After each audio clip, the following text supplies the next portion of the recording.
Yeah, these are Radio Shack. Is where these came from.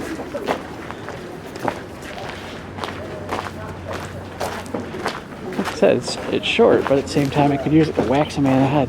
Bam!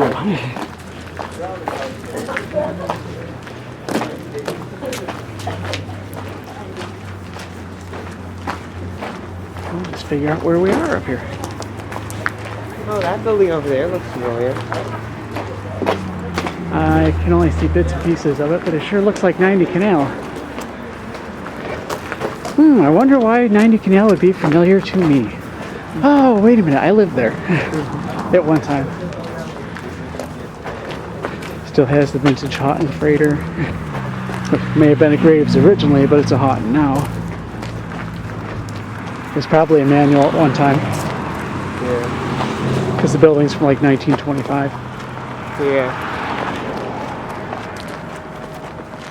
Oh, alright. I know right where we are. Literally.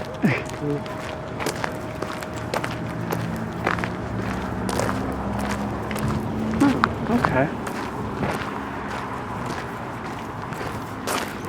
Well, if we're ever crazy enough to come down here on our own, we know how to do it. Now that I know where it comes out. Right? So if we were ever crazy enough to come down here on our own, Yeah. I know how to do it. Yeah.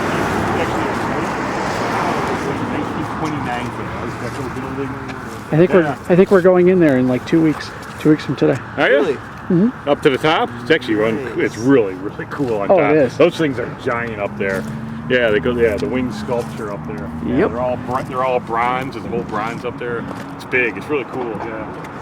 I don't know if it's Yeah, bronze big or if it's aluminum. It's something. Yeah. I don't remember. Anyway, the tunnel where we were, like I say, we filled all this in from where basically where these cars are all the way out. The tunnel went down and went underneath these bridges and kept going probably about another half mile and then came out above there. The city sold all the land up there. It's all gone. It's all developed. And there's like warehouses and manufacturing and stuff. This area here, like I say, there's not much around here, so there's no real for the city to keep this going and paying all this money. So we got rid of all this here. And like I say, from basically kind of where this bridge is up above here into the center city is what's left, and that's what we're struggling with, what to build in there, what to put in there.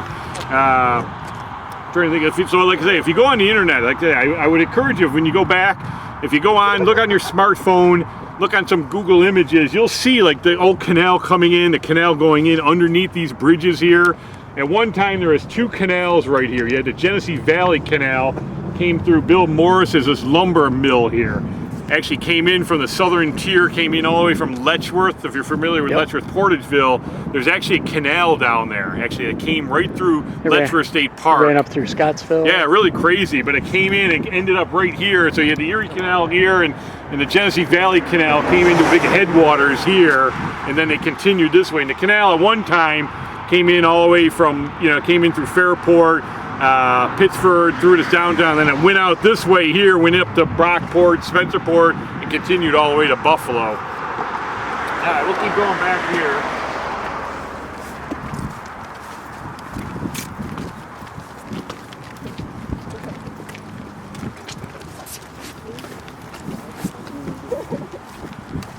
Cool. I've always wanted to see that, but like I said, I've heard so many horror stories from my father about it. And now, not just him, but others too. So, don't ever go down there. It's like anything. No, it's really not. But for me, it was it's like on the other end. When the track splits every which way, it's if you go wandering around there, and it's like all the way on the other side, you have the so-called chamber of horrors. Oh, okay. It's like there's literally this room. There's this room like in the wall with all kinds of steam pipes going through it, and it's got like this. Yeah, it's part of the municipal steam, or RDH as he called it. Yeah. Cool. So back there is Anal Street. Somebody had spray painted over the C. So it's Anal Street. Or Anal. Whichever one. Somebody once graffitied the blue water tower on top of 90 Canal. with something very, I don't know what it said, but it sure was inappropriate, and everybody on passing on 490 could read it. That's when they locked off the roof access to the building, because that was embarrassing. Yeah. To McGuire Properties. I'd heard the stories about that. And then the onion there, I'm like so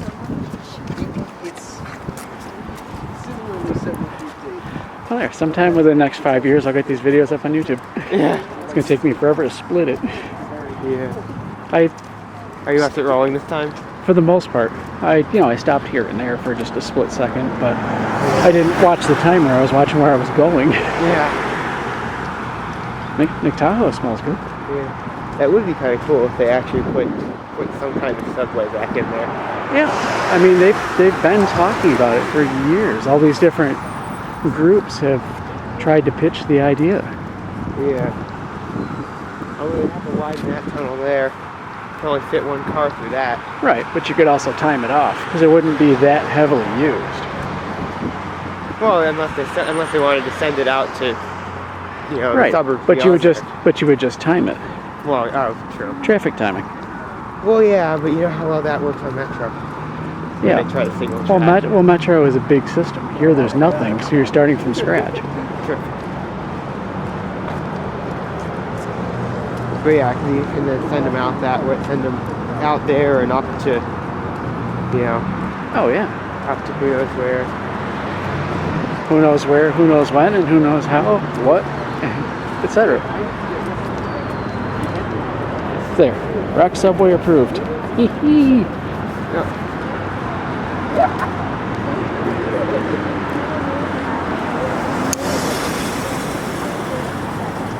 That's what happens when you pick these up at a Radio Shack store closing sale. They're like 50 to 60% off. They were still like $40 a pop. Yeah. They weren't cheap. Oh, this is new. Yeah, Nick Tahoe's. I was gonna say, if you guys are in Rochester, I'm sure you all know about Nick Tahoe. Oh yes. The garbage plate, and there's many versions of it. The original one is right here, and he's open. Yep. I think he's open today, I don't know. Probably should be. If you're into it, go for it. Not my cup of tea, but Depends on what you. It depends on what you put. Depends on what you put on it. Right now, we're going to kind of follow a little bit the Heritage Trail. We put this in years ago. This blue line here, very similar like Boston's Heritage Trail. It's a very similar thing, the Freedom Trail.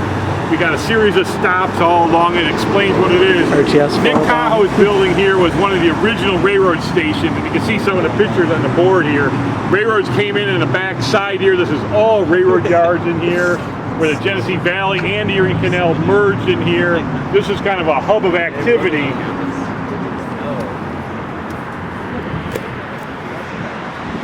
So these boards, we started putting them in all over the city, and they're at various stops, and they explain what you're looking at, some of the theory behind it, and just kind of the old looks, and kind of give you a little bit of interpretation of what's in the area here.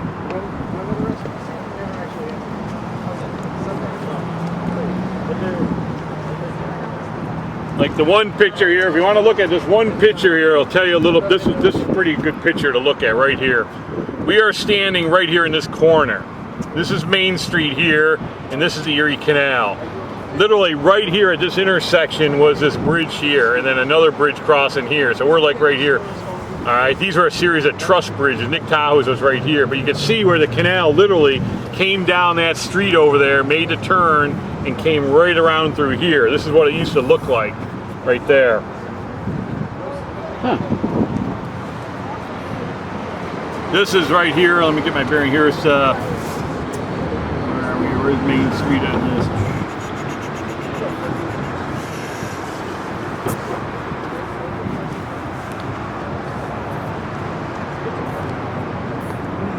Oh, we're upside down here. We are like right in this area here where the canal crosses the Ohio Basin. They had, once again, off the canal, they had shipbuilding basins.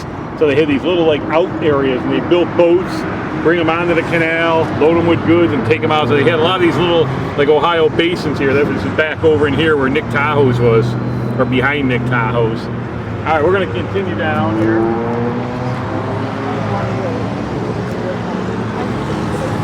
Also, just so you know, one of the big things in Rochester that occurred, our abolitionist movement, our freedom and everything started kind of in this area. Down over in this area, we had Susan B. Anthony's house is back over here. Frederick Douglass, his paper was printed right around the corner down here on Main Street. So a lot of this excitement was happening right in this area. And one thing I want to leave you with before we get too far down, because we're going to be out of here real soon here. I want to just bring up really quick the significance of the Erie Canal and this whole thing of the freedom movement of freedom and goods and ideas. One thing that was startling with the Erie Canal and why it's so important in our heritage and really kind of brought us to where we are is in the 1700s when they were thinking about building the canal, right at the end of the 1700s, early 1800s. There was a big problem like in the northeast area where you had Boston, Philly, New York, Washington. These areas were clogged down beyond belief. Their density was so big, and at the time the railroads weren't around. All they could get for raw material was whatever they could reach out to, which really was about 20 miles or so, how far a horse and buggy could go. They would lumber all around, like New York City. If you ever saw maps of New York City, 20 to 30 miles outside of New York City was just all a totally devastation, where they just grabbed the land and trees and raw materials, brought them into the city and used them. Now, what was happening, it was clogging down these cities. They were filthy, they were disgusting, they were basically so congested, they were falling apart. So what happened is, all the power base of New England area, started drifting down south, and it was going to Louisiana, it was going to New Orleans, because they had the Mississippi River. And the Mississippi River, all the goods and stuff from the Ohio Basin came down the Mississippi River into New Orleans, so it became like a power hub. All your agricultural good, all your pelts, all your raw materials, so they were booming. So all your power and all your structure and everything from the Northeast headed to New Orleans. And that became a power hub of the whole entire nation around 1800 to 1815. Now, in the New England area, basically, Dwight Clinton wanted to build the base of the canal. He had this vision of doing the canal. He was adamant about it. He tried to get Thomas Jefferson, the president, to help him with it. Jefferson said, "You're nuts. It's a worthless ditch. You're a fool." He built the thing regardless. He got New York State to build the thing because we were a power hub. And they built the Erie Canal. Now, the big thing that altered the Erie Canal, it altered the entire nation, if not the world. And you may laugh at this or think about it, but you really got to think about this. Okay, they built the Erie Canal. They built it. Opened up in 1825. All of a sudden, materials from the New England Basin, from Canada, the Ohio Basin, Pennsylvania, all these areas started flooding into the Great Lakes, moving their goods on the Erie Canal. They didn't want to move on the Great Lakes because of the War of 1812. There was piracy on the Great Lakes. So that's why they built the Erie Canal inland. All right, so they built the Erie Canal inland. All the raw material started flowing back to New York, flowing into Albany, flowing into Boston, New England, into Philly, all these ports. All this goods that they could not reach before started pouring in. So all of a sudden these cities started having a reassert, they just started surging, revitalization of them. So all of a sudden they started growing again. It was like a big relief valve. All of a sudden food and agriculture and all these products came back. The power base from New Orleans all of a sudden saw they came back. The money brokers, the big money, the power guys left New Orleans, came back to New England, started basically re-establishing their companies themselves back into New England. And then they started the talk of where to build the nation's capital. They built it in Washington because that's where your power base was. Now, the power of the Erie Canal, think about this, and this is the only thing I'm going to leave you with here. If you remember anything today, if our nation's capital and our power base stayed down in New Orleans, what our country would look like. Honestly, this was before the Civil War. If all the power and our ideas and our thought process stayed in New Orleans as a nation, what our society would look like today. Startling things to think about. That's all I'm going to leave you with. It was quite the thing, and literally the Erie Canal changed the face of New England and the entire nation because of that. It was just startling stuff when you read that. But anyways, we celebrated with our Heritage Corridor here and some of the things that happened in Rochester. Like I say, the other thing with the Erie Canal that was real big was the fact that when they when they opened it, one thing they had trouble with in the late 1800s or the early 1800s was the movement of goods. You didn't have, if you had papers and ideas and thoughts and, anything, what was happening around the country, you didn't know about it. You were isolated, even 20 miles away, you had no idea what was happening 10, 15 miles from you. The Erie Canal also opened this channel up. So the whole idea of like Frederick Douglass's newspaper and papers and books and ideas, people would come up from Boston and Washington with all this information and knowledge about what's happening with the abolitionist movement and suffrage and women's rights and everything. And it's like all of a sudden it was startling, and Rochester was the hub of all that. All of Western New York was really the hub of that. So that whole idea of spreading ideas really came through the Erie Canal because we had no way of getting those ideas out before that. So very, very interesting stuff. All right, we're going to follow this blue line all the way back. We're going to follow the blue line to Whipple Park.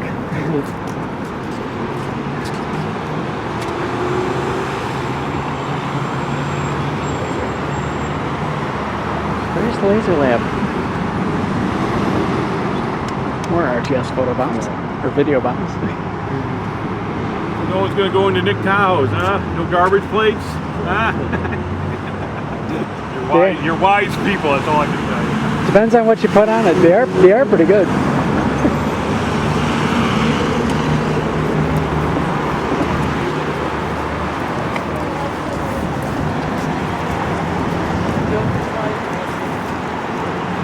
See, photography is not illegal in Rochester, despite what they say.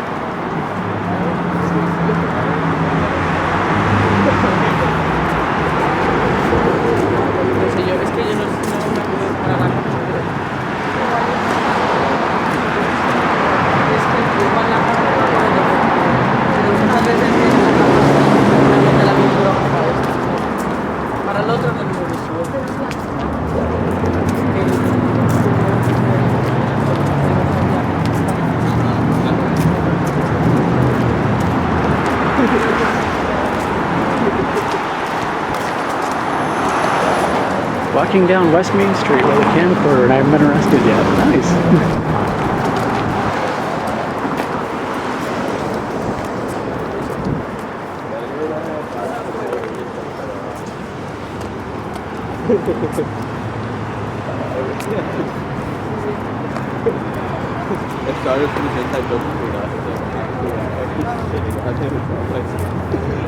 We were in actually came right through there underneath all this here and then out where we came out. So you're standing kind of by the roof of where that tunnel was underneath. Oh. This of course used to be a city high school. Josh Lofton.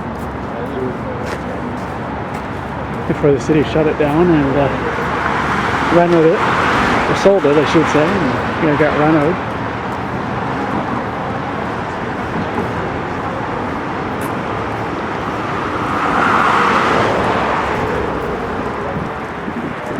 Honestly, I think retail would do better down in the subway than it would up here on the street. I think it would actually go quite well.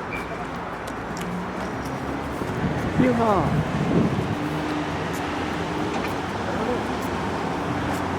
Another RTS photo bomb or video bomb.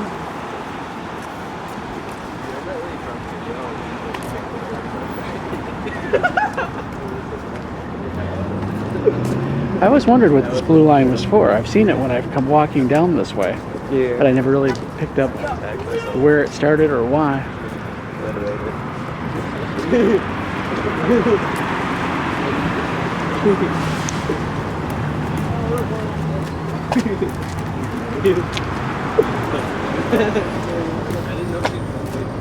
So Ethan figured out what elevator's in the Nothnagel building. And which one? The Nothnagel building here.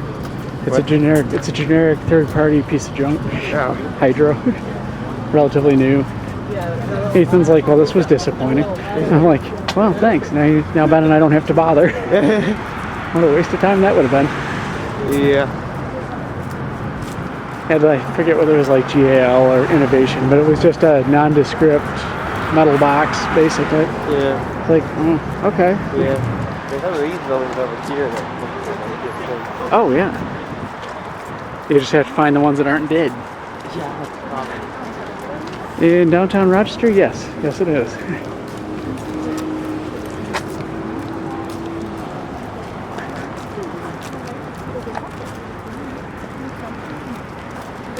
But now we're going through College Town on our way towards Whipple Park, following the blue line. Oh yeah, see there's an elevator right there where it runs down all the way down. Yep. What are you going? I think we've been in this building. Have we? I think so. I'm pretty sure we were in this one. I don't know, I'll tell you now. It was the one with the two modded traction elevators.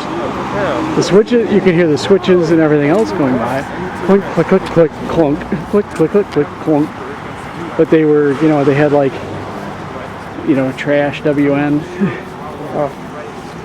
Yeah, we've been in this one. Oh yeah. And that's where those two elevators would have been too. It's about the right spot. This is like the George Washington building or something. Outdoor views here. Child house. As I told you before, you know, early on in the 1800s, that Corn Hill was up this way. So you can see kind of there's a natural elevation. It starts to climb up here as you get further up. It gets even higher. But that's where the wealth of Rochester was.